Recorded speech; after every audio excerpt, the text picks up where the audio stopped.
Nós vamos conversar agora com Júnior Bornelli, fundador da Starce, que esteve aqui com a gente há poucos dias para falar sobre esse processo de demissões e hoje volta. Júnior, bom dia, para ajudar a gente a entender o que está acontecendo com as Big Techs. Bem-vindo. Bom dia, Thaís. Bom dia a você que nos assiste nessa manhã. Pois é, o dia começa agitado por lá, né? Vamos fazer o seguinte, então, vamos dividir com você aqui em tela um balanço desses resultados que foram divulgados ontem, das três grandes Big Techs. A Meta a gente já tinha dado, porque saiu na quarta noite, e ontem, depois do fechamento, saíram, então, os resultados de Apple, como a gente está vendo aí, Alphabet e... Ixi, peraí, Léa, eu que estou vendo de longe aqui. Então, temos Apple com uma queda de 13% no lucro líquido, Alphabet com queda de 34% no lucro líquido, Amazon com queda de... Ai, gente, que isso, 97,9% de queda. E a Meta que a gente já tinha dado antes. Júnior do céu, o que está acontecendo? Pois é, acho que é um cenário que ele era esperado, mas que veio pior do que se imaginava.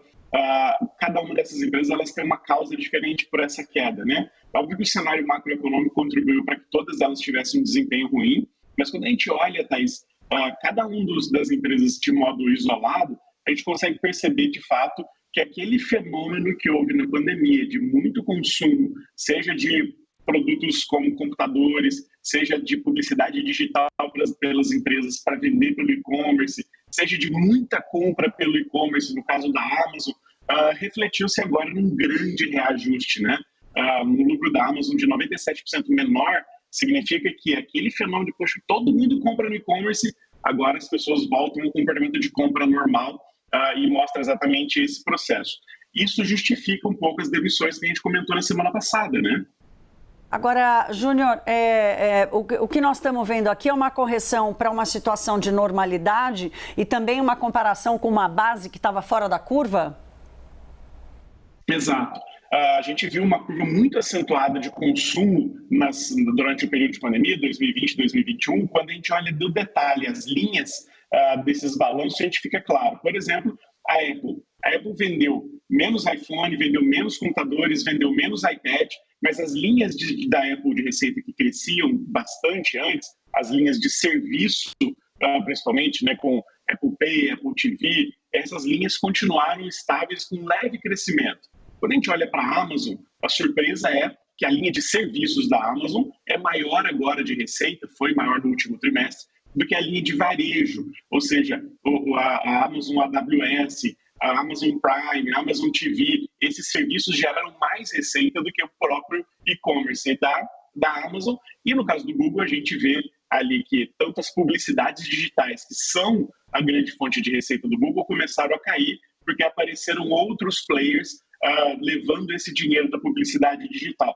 Então é interessante olhar no detalhe cada empresa dessa no balanço para conseguir entender o que há de sinais ali sobre o que vem no próximo trimestre. Eu acho que é isso que todo mundo tenta descobrir agora, o que vai acontecer com as Big Techs no próximo trimestre.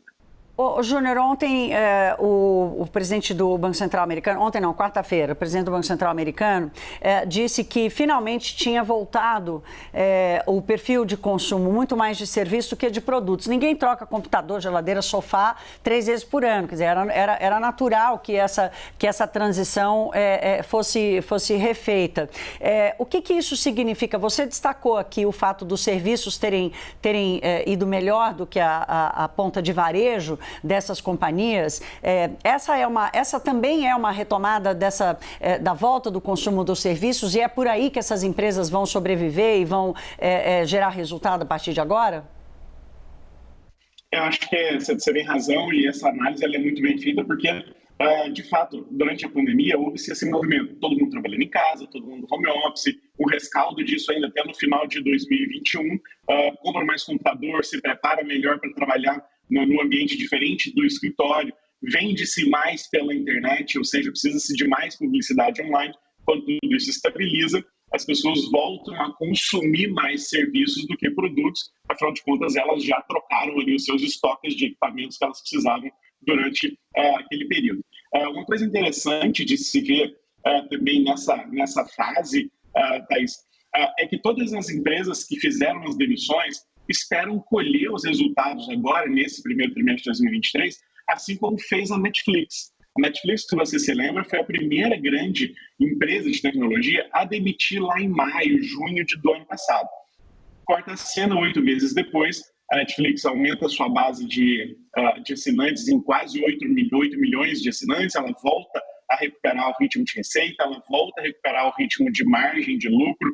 Então, a gente vai ver nesse primeiro trimestre uma aceleração das linhas de receita de serviços dessas empresas, mas vai ver também, espera-se, uma correção dessas perdas de lucro, principalmente por recomposição de margem, pelos cortes e pelos ajustes que foram feitos agora no último trimestre. É a correção do custo operacional das empresas, né? Que o emprego tem um peso relevante. Júnior, para a gente terminar, vamos conversar agora com o investidor, porque muito brasileiro foi investir nessas empresas, né? Com a abertura dessa possibilidade. E o que esse investidor faz agora? Ele fica porque tem uma boa perspectiva pela frente? Essas empresas, elas são empresas muito resilientes, são empresas que já têm décadas de existência, e o setor de tecnologia é um setor que sempre avança, né? É difícil a gente imaginar um mundo daqui para frente que tenha menos tecnologia do que a gente tem hoje. Então, essas empresas, elas devem continuar no seu ritmo de recuperação, devem continuar evoluindo. A grande atenção, talvez, seja a Meta, que, como você disse, teve um ótimo desempenho das ações nos últimos dias, pelos resultados, não pelos resultados que foram apresentados, que também foram muito abaixo da expectativa, mas pela demonstração de que vai haver mais eficiência nos custos da empresa nesse trimestre. Então, acho que elas devem recuperar o seu ritmo normal de crescimento, acho que elas devem recompor um pouco do seu valuation, ainda vão ficar de longe dos valuations que foram ao longo da pandemia, mas vão continuar ali no seu ritmo de crescimento normal. Agora sim, nós vamos terminar. O jornalista fala, vou fazer a última pergunta, aí aparece a última da última. As empresas de tecnologia aqui no Brasil, houve um desenvolvimento nos últimos anos, ainda mais com serviços de pagamento com a digitalização. Elas pegam essa mesma carona de um patamar para resultados? Eu acho que sim, elas podem seguir o mesmo caminho, principalmente porque essas Big Techs, elas são um pouco do espelho do que acontece no mercado. É importante lembrar que precisam ser feitos ajustes para que esse novo resultado venha, né? Não é simples, os ajustes precisam ser feitos, ajustes operacionais, uso de tecnologia, talvez de redução de quadros, mas o que a gente vê lá fora é uma expectativa de que, ao fazer esses ajustes, elas consigam se recompor.